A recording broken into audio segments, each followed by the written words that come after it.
How's it going, guys? My name is JSP. Are the Bears going to the Super Bowl?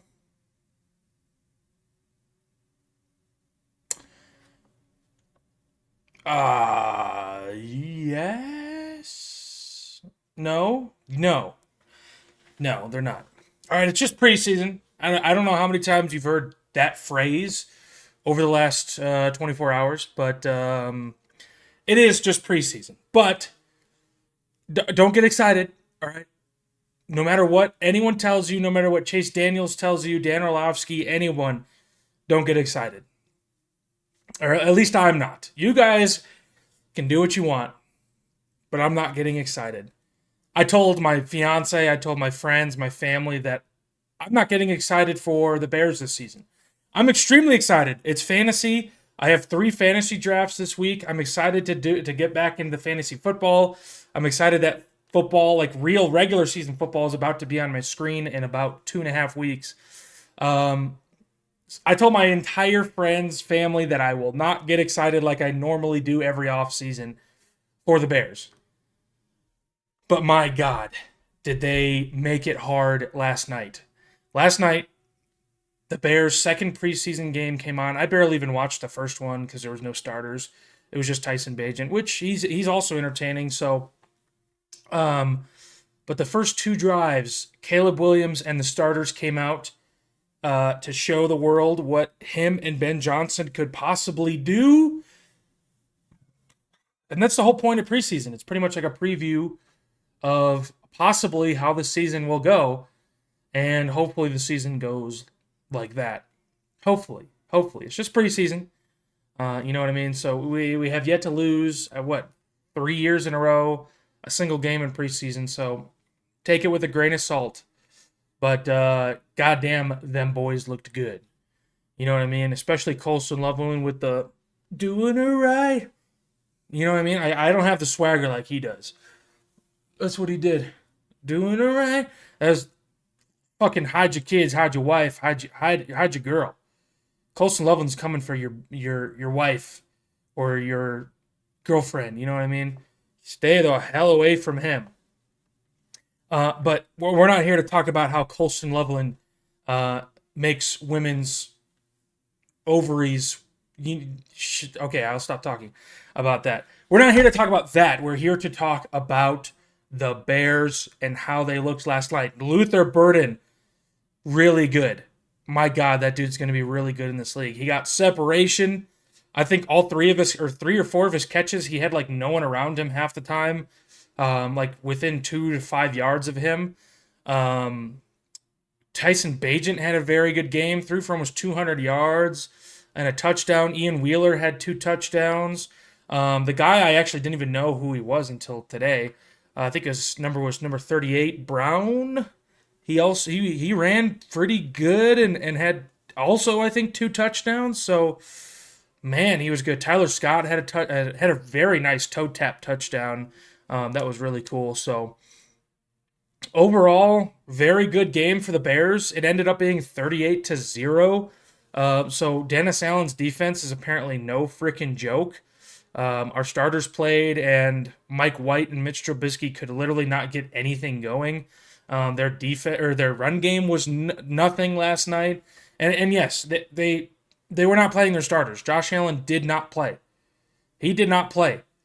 But from what I was hearing in camp and practice, that they picked off Josh Allen 3 times. They were making his life hard. But he's still the MVP. He's still a Super Bowl caliber quarterback, even though he's never been to the Super Bowl. He's a AFC Championship caliber quarterback, and we were still making his life difficult in practice. But Mike White is still a franchise backup, I guess. He's been on a bunch of different teams, like the Jets, the Dolphins, now the Bills, and then Trubisky. He's jumped around between teams too. Obviously, started with the Bears. It was nice to see him. I do like Trubisky. I liked him. He was one of my favorite players on the 2018 Bears. I do miss him, but at the same time, I don't. But it was nice to see him. He's a cool guy. Okay, he's not the best at football. Doesn't mean you need to hate him. He was still a really good guy. Same with Justin Fields. just a chill guy you want to just sit down and have a beer with. But unfortunately, the NFL is a business. It, he was talking about how he would have loved to stay in Chicago, but it was just time to move on. But we were making life for him last night difficult too. He couldn't get anything going either. I think he threw for like 40 yards or something like that in the entire second half or something. So Sean McDermott was not happy with their team. Ben Johnson on the side looked like an absolute menace the entire time. He wasn't happy until the clock was like around like 45 seconds left, and then he finally cracked a smile on camera for us to see. And he's not happy until the fat lady sings. So he seems like a pretty badass quarterback. He seems like he is a no bullshit quarterback. Like Luther Burden apparently didn't buy in right away. These are just rumors. He didn't buy in right away to the scheme, the playbook, whatever, the culture, whatever. And then last night, that narrative, that rumor or whatever narrative, totally, totally down the frickin' drain, down the toilet. Because my God, he looked like he was putting in 110% on every freaking snap. The blocking, they emphasized the blocking that he did, the blocking job that he did was flawless. He was great. We got 2 rushing touchdowns because of 2 blocks that he made. And then he had like 4 catches for I think like 50 something yards. So very, very good. He has potential to be wide receiver 3, but there's issues on this team. There's issues on this team. I'm not kidding. We have DJ Moore, who right now is wide receiver 1. We have Rome Odunze, wide receiver 2. And then who's wide receiver 3? Zacchaeus or Luther Burden is wide receiver 4. Those are 4 very solid wide receivers. Rome and DJ could be wide receiver 1s, honestly. Zacchaeus is a very solid wide receiver 2 or 3. And then we have Luther Burden, who is also a very solid wide receiver 2 or 3. And people are talking on the podcast, like Greg Olson and everyone, saying he could possibly be, by the end of the year, wide receiver 1. He could have a better year than Roma Dunze if they get him the ball a lot. So we have a little bit of a wide receiver problem, but not because we don't have any, because we have too many. You know what I mean? And then Alexander, number, I think, 30 or whatever his number was, 13, he had a very, very good game too. And, yeah, he was pretty good. Tyler Scott had a good game. So some of these wide receivers are not going to make the team, even though they had pretty decent games. And then we come over to the tight end side. We had the first play of the game go to Colston Loveland for like 8 yards, which is very cool. He was rolling out to his right. And then the very next play, I believe it was a run. And then the next play after that was maybe it was the next play right after Colston Loveland. But it was like a 25, 30-yard strike down the field to Cole Kmet. So it looks like we're doing a lot of 12 personnel or 2 tight end sets. And we're getting both tight ends the ball this year. That's at least what Ben Johnson showed last night. And then maybe a play or 2 later, we go back to Colston Loveland. It was a little high. He had to reach up for it, maybe like up here. So it wasn't that bad, but put it right on Colston Loveland. He's obviously going to catch that. He has a very good catch radius.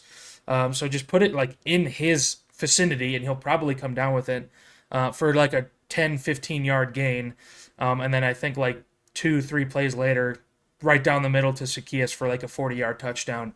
So absolutely flawless first drive. Second drive wasn't that bad, but it just, unfortunately, it ended with a Roma Dunze drop. They were kind of starting to drive again. It was a little slower than the first drive, but Caleb Williams, he sees Roma Dunze, and then he turns around and drops the ball. Unfortunately, the drive would have continued if Roma Dunze caught that ball. It was perfect from Caleb Williams. Perfect ball, but Roma Dunze couldn't come down with it, unfortunately.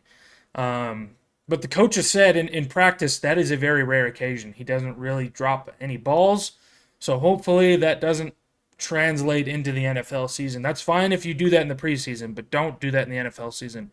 But that really sucked. I wanted to see maybe one more drive from Caleb in the starters, but they pulled him.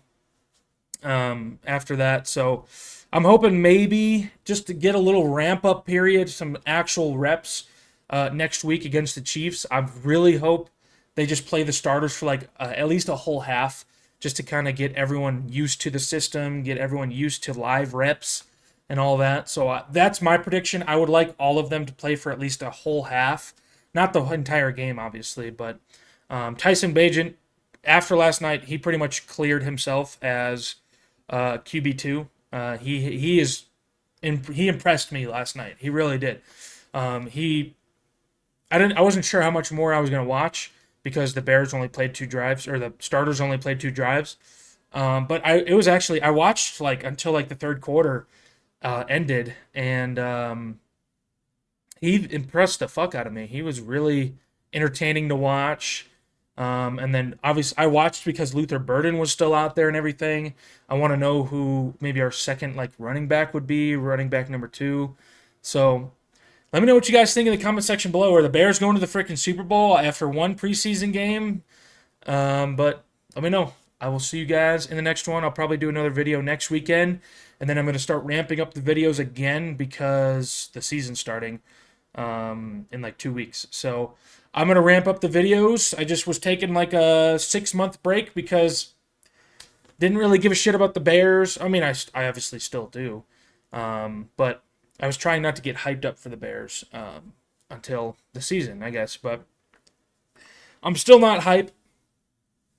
Was I having fun watching them drive down the field yesterday? Fuck yeah. But we'll see. We'll see how I feel when we get like a day or two before the game. We'll see how hype I am. Right now, we're still 2.5 weeks out, maybe 3 weeks out until the Bears play at least. 2.5 weeks until I think the season opener. So, but let me know what you guys think. You guys have a great day. I'll see you guys in the next one.